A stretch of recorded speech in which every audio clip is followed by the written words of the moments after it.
একটা মজার ব্যাপার কী জানো তো, যে যত বেশি চাহিদা সম্পন্ন মানুষ হয় তার চাহিদাগুলো কোনো না কোনোভাবে ঈশ্বর ঠিক মিটিয়ে দেন।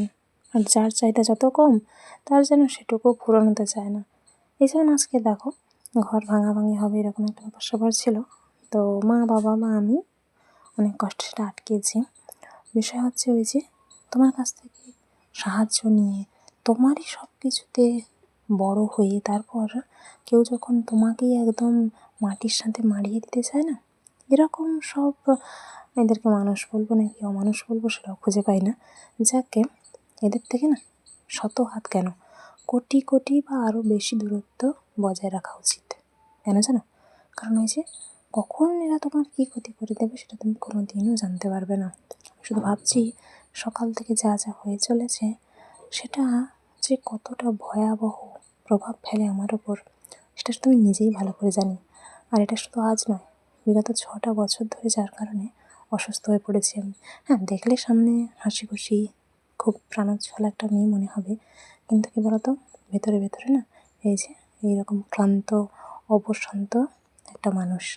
আজকের আবার এক জায়গা থেকে বাসন্তী পূজার চাঁদা কাটতে এসেছিলো কয়েকজন কাকু জেঠুরা।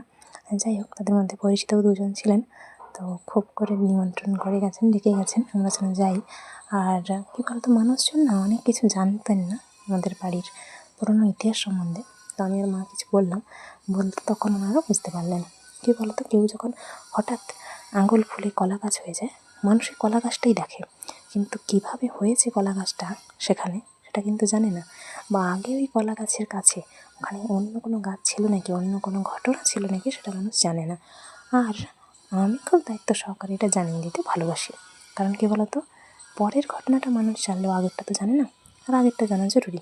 কোথা থেকে উঠলো সেটা না জানলে কোথায় গিয়ে পড়বে সেটা তো সবাই দেখতেই পাবে পরে।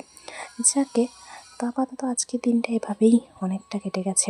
আর সত্যি বলতে এসব আলোচনা, এসব ঘটনা মনের উপর বড্ড বাজে একটা প্রভাব ফেলে, জানো তো, বড্ড কষ্ট দেয়। আমি এটা কেন জানি না স্বাভাবিকভাবে নিতে পারি না। যতই সবার সাথে স্বাভাবিকভাবে মিশি, নিজের সাথে নিজের এমন একটা দ্বন্দ্ব চলে মনের মধ্যে। রাতে ঘুমোতে যাওয়ার সময়, আবার সকালে ঘুম থেকে ওঠার সময়, দুটোর সময়ই চোখে জল চলে আসে, বড্ড কষ্ট দেয়। বারবার প্রতিটা পদক্ষেপে এটাই মনে হয় যে আমি তো খুব সাধারণ জীবনযাপন করতেই পছন্দ করি, এমন সাধারণ জিনিস চাই, কখনো অসাধারণ বা খুব দামি কোনো কিছু চাই না। তবুও যে ভগবান কেন এরকম করেন কে জানে। আমার বাবা না বিকালে এক জায়গায় গেছে, আমি তখন ঘুম থেকে উঠলাম, বাবা আমাকে বলে গেল।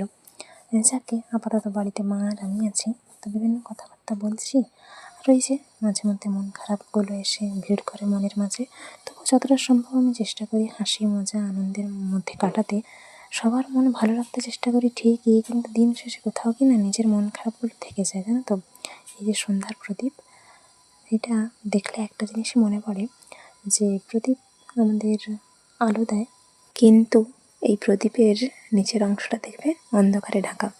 অর্থাৎ তুমি আলো দিচ্ছ ঠিকই, তবে তোমার নিজের জীবনটা আলোকিত কিনা সেটাও একটু খেয়াল রাখা প্রয়োজন, সেটাও একটু গুরুত্ব সহকারে দেখা প্রয়োজন। কারণ দিন শেষে তুমিও তো একজন মানুষ, তাই না? তোমার ভালো থাকাটাও গুরুত্বপূর্ণ। তো বাবা তো আসেনি এখনও বাড়ি, আর ফোনও করেছিল, একটু দেরি হবে। আবার পরে ফোন করে বাবার কাছে জানতে পারলাম যে বাবার গাড়ির একটু সমস্যা হয়েছে, সেই কারণে বাবার আসতে আরও খানিকটা দেরি হবে। আর রেমনা বাবাকে খুব খুঁজছে, কারণ সন্ধ্যেবেলাটার সময় বাবার কাছে ঘুমায়, তো সেই কারণে অভ্যাস হয়ে গেছে ওর একটা। আমি এইভাবে বসেছিলাম, আর পরে বাবাকে আবার ফোন করলাম, ফোন করে কথা বলছিলাম। কথা বলে জানতে পারলাম যে এখনও কোনো সুরা হয়নি, বাবা পরে দেরিতে বাড়ি আসবে বলেছে। এটুকু নিশ্চিন্ত হওয়ার পর আমরা সন্ধ্যেবেলা যা খাওয়ার খেয়েছি। আর মা এই যে বলছিল মুড়ি কষা লঙ্কা নেবে, সকালের মানে দুপুরের অর্ধেকটা লঙ্কা ছিল। আমি বললাম ঠিক আছে নাও। তো আর কি, আমাদের দিনকাল এসবই এভাবেই কাটছে। আর এই যে আমি না অন্য সব কিছু ভুলে গেলেও খারাপ সময়ে, কষ্টের সময় কে পাশে থাকে সেটা ভুলি না। কেউ যদি একটা দিনের জন্য, একটা মুহূর্তের জন্য পাশে থাকে সেটাও মনে রাখি। আর এই যে দেখো, নেট মাত্র এইটুকু আছে, আপাতত যদিও আমার কোনো কাজে লাগবে না।